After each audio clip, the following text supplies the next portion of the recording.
Leaders at Volunteers of America and elected officials gathered at Lehman College to acknowledge and spread awareness about the link between domestic violence and traumatic brain injury. We're seeing more and more cases each day coming to our shelters. VOA has 7 different domestic violence shelters, and in these shelters, we're seeing an increase of the physical abuse with the symptoms related to traumatic brain injury. So definitely something we needed to address.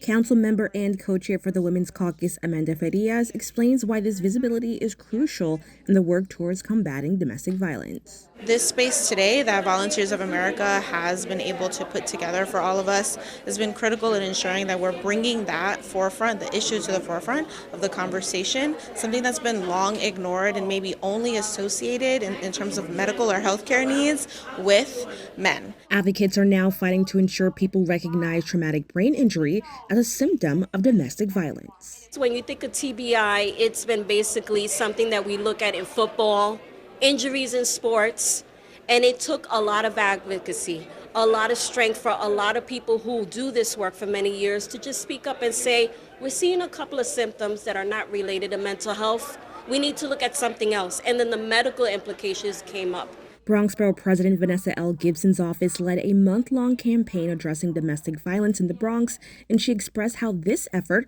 will help expand on her work to address traumatic brain injury. And we talk about these things. We talk about strategies, thinking outside the box. How can we involve our medical institutions when it comes to research, when it comes to making sure that TBI is a legitimate issue that we recognize as correlated to domestic violence. For those who may need help or know someone in need of help, you can call the Volunteers of America's newly launched DV hotline at 1-855-643-RISE.